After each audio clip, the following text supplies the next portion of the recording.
Thanks so much, Heidi. Thanks everybody for being here today. Excited to talk about this topic. A little bit about me and where this is all coming from.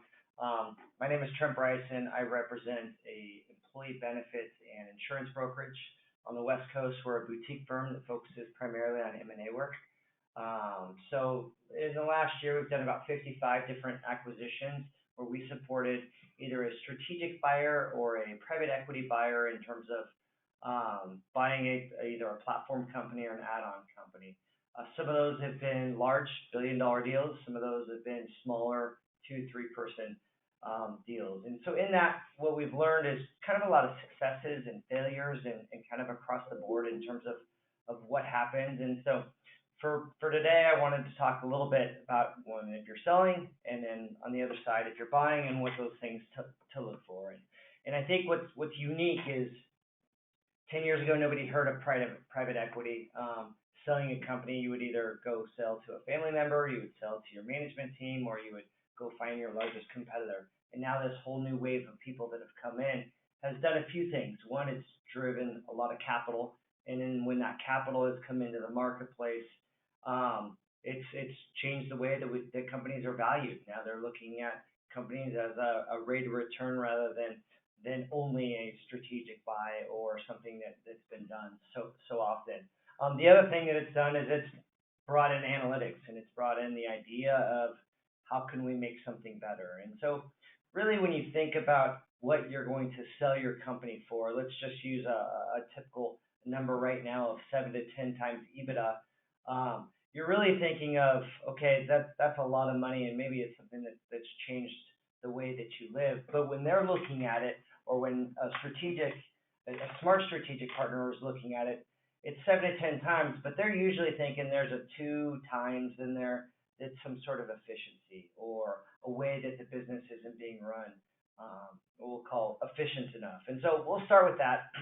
And one of the first things we see so often in companies that are selling is they've built relationships of trust over time. So the CEO or business owner might be the best mechanic or the best salesperson out there, and they've surrounded themselves with some trusted relationships.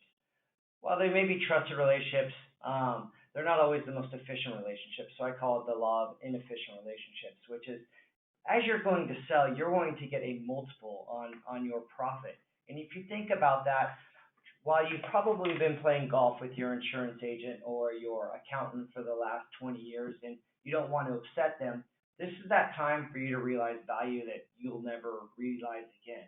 So when we think about that law of inefficient relationships, all too often we'll come in and support companies 1 to 3 years before they go out. And first, honestly, it's teaching them how to have the conversation with their current advisors that they know may be good, may be trusted, but aren't driving the most value. And the way that I always position it is, hey, this is a lifetime event for me. I've trusted you, and I've been your loyal client for a long time. I need a couple things. One, I'm going to go to market. I'm going to look at other insurance and benefit providers. And I would say that across all your vendors, whether it's your IT, whether it's your accounting, law, whatever that may be. So often, because it's comfortable, we go right back to those that we know, that we either know from tennis or golf or family members or whatever that is. But in that conversation, what we're saying really is, this is a life-changing event for me, and I'm going to take the next 1 to 3 years, and I'm going to drive the most value out of this I can. If I can go save another $100,000, and I'm going to get 10 times whatever that profit is, that's $1 million difference. I can buy you as many dinners, cocktails, whatever you want for the rest of your life as a vendor of mine, then continue to use your services. By the way, when you sell the company, 9 times out of 10, those service providers are going to be eliminated anyway. So it's not like they're going to keep the business above and beyond that. And I think that's important. It's important to one, feel comfortable going and saying, this is what's going to happen. And then what I also think is important for those trusted relationships is to say, but by the way, I'm going to go out to the marketplace and I'm going to come to you and I'm going to give you the last shot at it. And I think that's fair.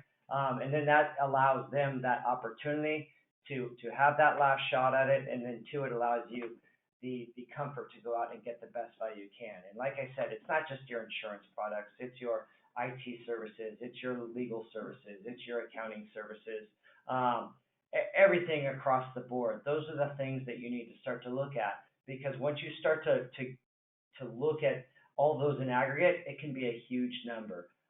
So often we are working in our businesses, and we talk about working on our business. If there was ever a time to get a true award for working on that business, it's taking a step away. Generally speaking, before we sell, we try to ramp up sales. We try to do something that we're really good at. And the second part of what I would say on the selling side is this is that time to take extreme ownership and say, what are we doing internally and externally? There may be the same thing as some employees that have dragged down. Those same employees generally that we've kept around for too long are the ones that are going to create issues in any sort of transaction. They don't like change. And if you look at some of the great leaders, what they've done is they started to eliminate kind of that bottom 5%. When you look at Jack Welch and what he did at GE for so long, him eliminating that bottom 5% of the employees prior to sale or prior to acquisitions and sales did a couple things. One, it just made them more efficient. The reality is while you might have kept them on for too long, getting rid of them now drives value. Two, what it does is it's keeping the high performers on board and keeping the high performers knowing that you're serious and that you're trying to drive value there. So if there's ever a time to look at that and say, how are we going to do it? It's that time. And the same thing is technology. Too often we keep the same employees because we have hearts and we want to keep them on, and they've been there for a long time. But leveraging technology for those internal efficiencies can go a long way. Specifically on the employee benefits front, we'll see companies that are still having a full-time benefits administrator that's doing paper employee benefits enrollment, and sitting down with each employee, walking them through, when really that employee is generally not making the decision anyways. They're taking a packet, they're going home to their spouse and saying, make the decision. By going into the 21st century and taking it all online and creating some efficiencies, again, every dollar you save, it's going to create 10 times of that value there. So this is that time to step back and say, how am I really going to operate this business? And so that you realize that extra 2 turns on EBITDA instead of the private equity side. The third I'll talk about is PEOs, those professional employer organizations. What it is, it's like a third-party employer. Generally speaking, it works really well for small businesses. It doesn't work as well for large businesses.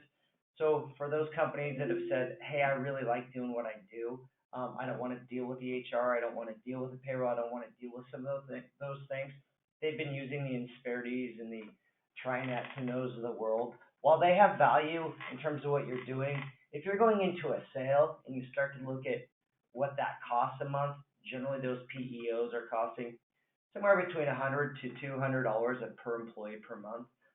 Some of those are hidden in costs. ADP does a great job of hiding them in salaries, which has 2 effects. One, if you're giving bonuses before the sale, you're going to get charged a percentage of that bonus before the sale if you're in a PEO. And then the second is when you get above 50 employees, if you're thinking about $200 per employee per month, you're talking about $10,000 a month of additional expenses. And so as you start to look at that, if you're in a PEO, it's probably time to start to look at, is it more efficient to go unbundle? And then on the other side, if you're smaller or you're saying, hey, there's a lot of employees that we have that possibly could be part of that technology solution, it would be to do a side-by-side in terms of looking at going into a PEO placement. We had a client several years ago that just their workers' comp was crazy.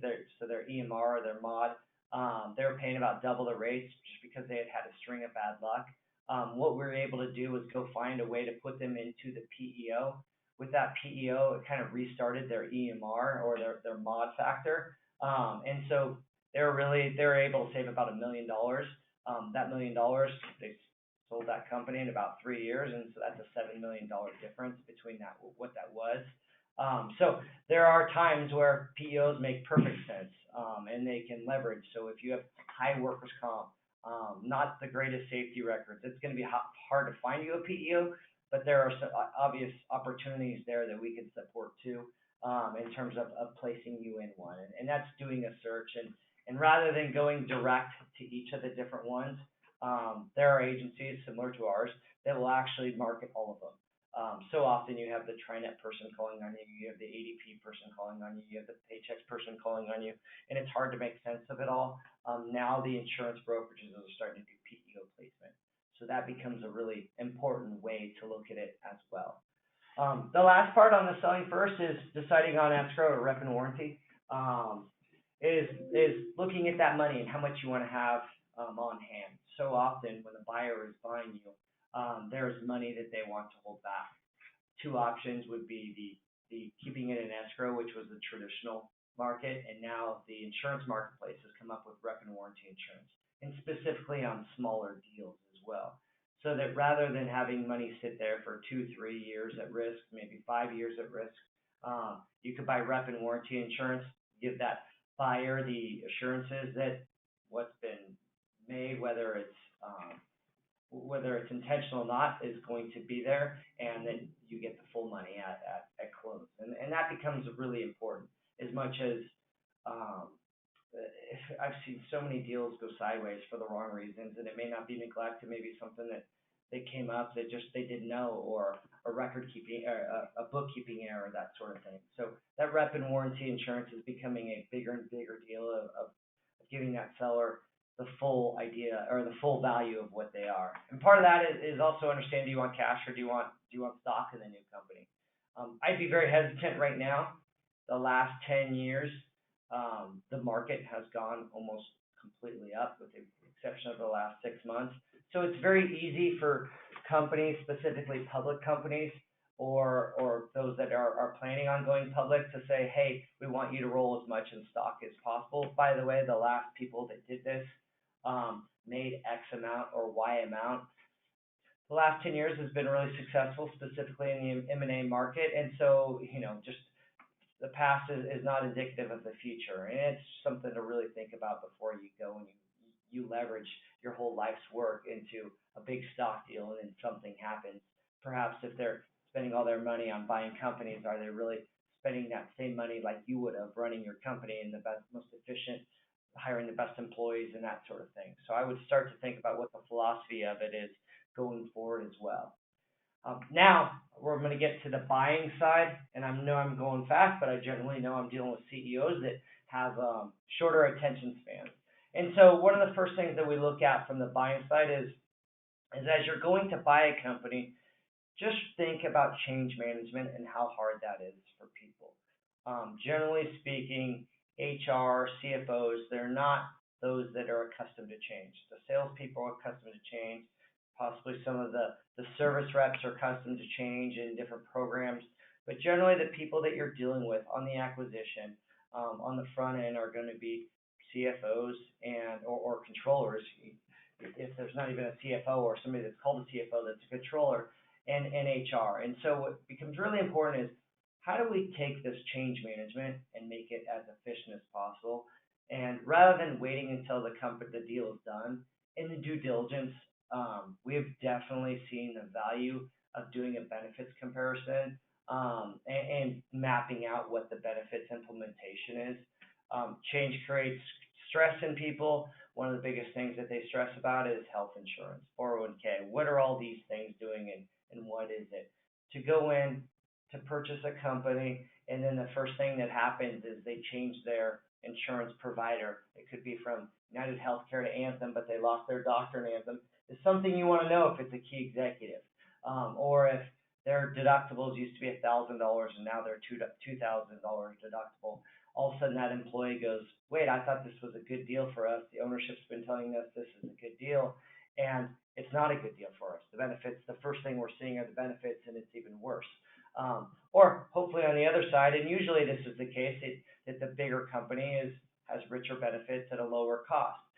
Either way, it's something you're going to want to know, not only the deductibles and the copays, but then also what that pricing looks like in terms of how much you're going to save by bringing it over, or how much you're going to spend, based on two things. One, what the price is of the total benefits, but then also on that in terms of how much the employer is paying versus the employee paying. And that goes for health insurance, it goes for all the ancillary coverages, it goes for the 401k match. So those are things that you're going to want to put in that due diligence and map out that timeline. The second part of that, or 1B on that, would be what's the implementation look like? Couple things that are important is there's a 1 year kind of transitional rules. Generally speaking, the attorneys are going to want something in the transition agreement, but you're going to start to think about how long you want these benefits on. So thinking about things like deductibles, do those roll over at January 1, or do they start all over in the middle of the year? I've seen companies that go and buy somebody, bring them over their benefits, not get deductible credit. So if all of a sudden somebody has a $2,000 that they've already spent on their deductible and they're on a new plan without credits, they have to go spend another $2,000 and they're not happy in that situation. So something that I would do a full price comparison on, and that's something like with quality of earnings, those types of things. I would also do that on the benefit side. The second part of that, cyber audit, gosh, the cyber is becoming such a big deal out there.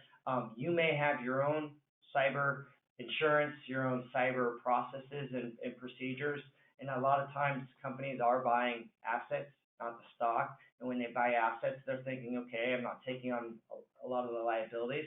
But if you think about cyber, and you specifically think about how smart the social engineering has been, all it takes is for them to pick up on the fact that there's a transaction happening. So somebody could be monitoring a sale on the other side, and from any of the emails, and then all of a sudden they realize, hold on a second, there's a sale, there's a big check coming, there's going to be wires coming, there's going to be opportunities for change, and that's where they like to prey on you.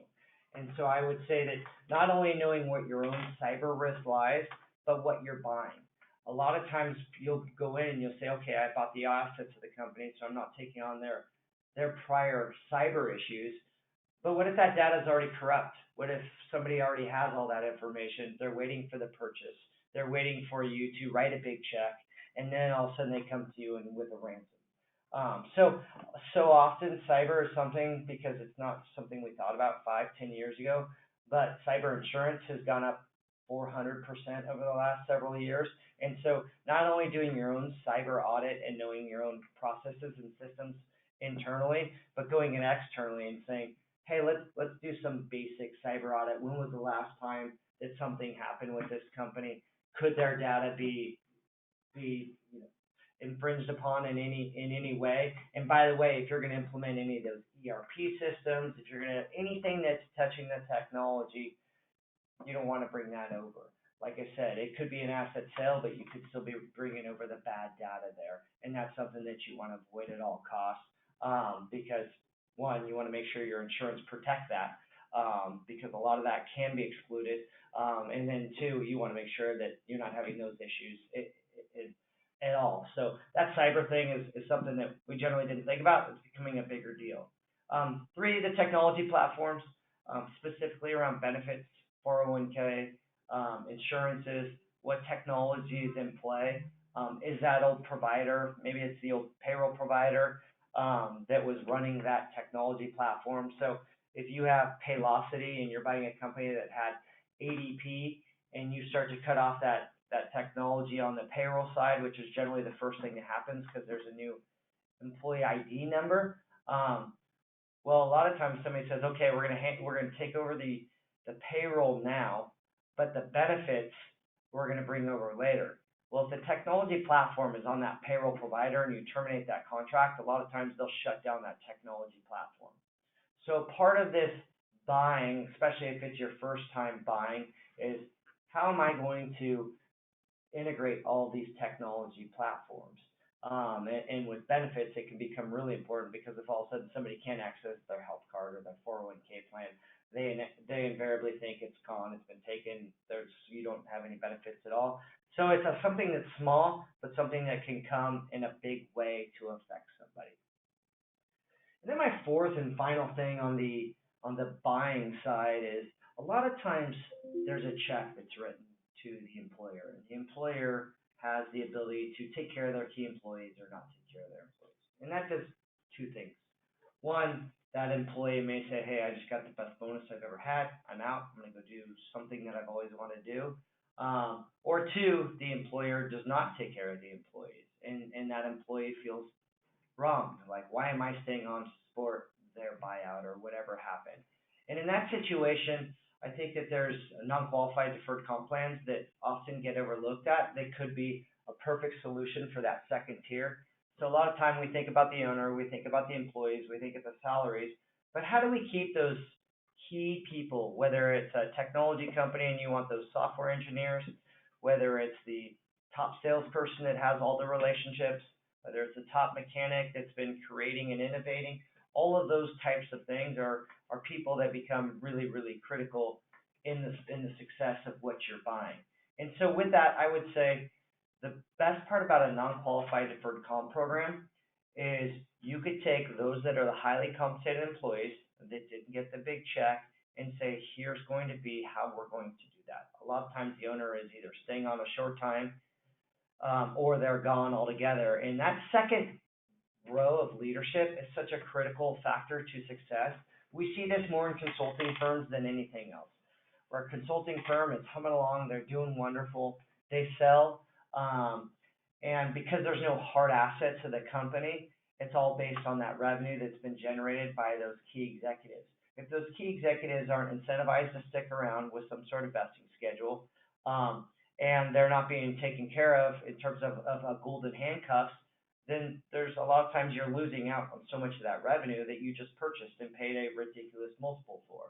So non-qualified deferred comp plans has been a really good way for us to help employers say, we just bought this company, we have a second tier of managers or of executives that we really want on, and this is how we're going to take care of them, versus stock options or that sort of thing, which is generally what you're trying not to do, is sell ownership in the company. So I look at that. A lot of times we think ESOPs, which is a very complex. Employee stock option programs sound good.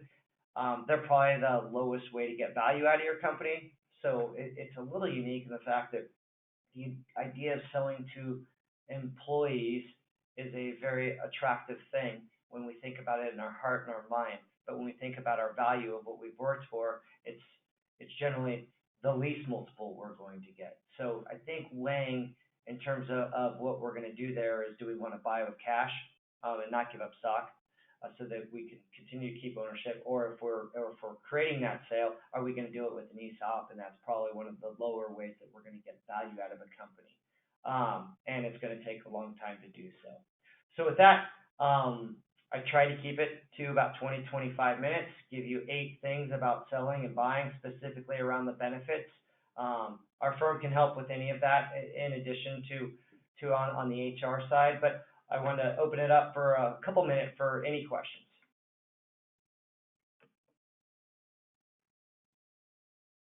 Hi, Trent. I didn't get any questions in from the chat, but I do want to let people know how to follow up with you if they have any more questions or want more information. How should they reach out to you?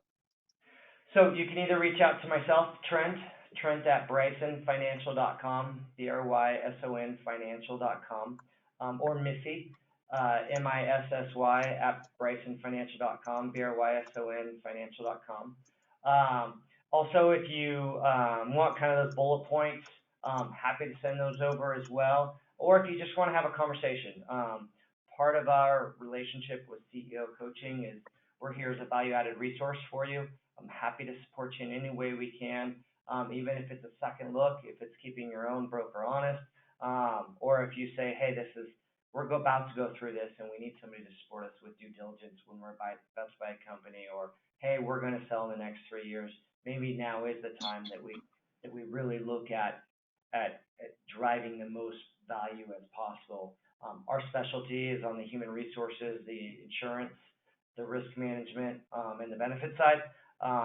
And so anything as it relates to there, I know there's a lot of there's a lot of people that do it on the accounting side and the legal side. I think we're one of the unique ones that focus it on the M&A side for benefits. Great, Trent. That was amazing information. I'm sure all the attendees and everybody who registered but weren't able to make it really appreciate it. And I thank you for your time as well.